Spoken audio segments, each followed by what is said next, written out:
Legends of Elysium, Genesis. Part 11, Memories of the Giants.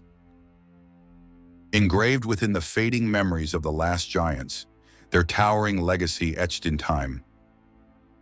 Furious, he returned to his hiding place. There, once he had finally calmed down, he decided not to give up. In disguise, under cover of darkness, he descended into Elysium. He went to the darkest and most dangerous places, successively in all the lands. Everywhere he spread the word that he was looking for powerful magicians to help him break the seal, and that those who followed him would be generously rewarded. Greed, which by this time had developed in the inhabitants of Elysium, proved to be a great ally of chaos. Despite the prohibition on approaching the cursed lands, and the knowledge that breaking the seal could have dire consequences for the whole of Elysium, Chaos quite quickly managed to gather a troop of powerful sorcerers, greedy for riches and to curry favor with one of the creators, which in turn guaranteed honor and recognition. Together with a group of mages, Chaos set out again for the cursed lands. Combining his power with that of the sorcerers, he managed to break the seals imposed by magic and enter the toxic land.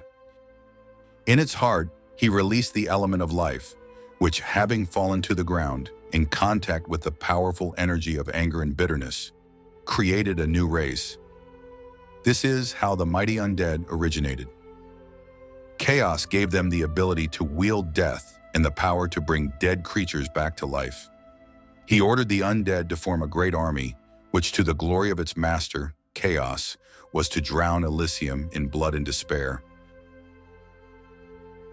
Chaos believed that this was the only way, by sowing death and destruction, to take revenge on light and magic and those inhabitants of Elysium who had turned away from him.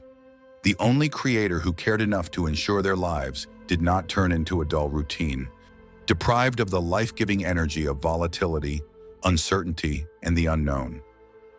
The undead were there to atone for his failure and the years of rejection and contempt he had suffered, craving the love of his ungrateful siblings. And Chaos, according to his nature, allowed the new race any foul play that might lead them to victory. Dark times have come to Elysium.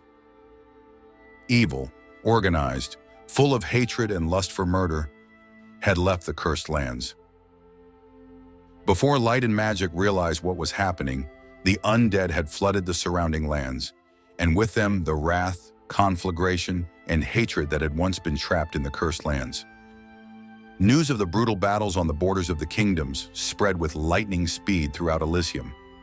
Humans, orcs, dark elves, dwarves, all races began to mobilize armies, putting their best warriors at their head.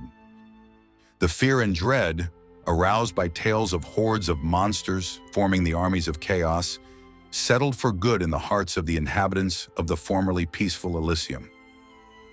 Everyone, regardless of race and physical condition, knew that a time of trial awaited them. Chaos has returned to reclaim its rights and take revenge on those who, according to him, had mocked and despised him for centuries.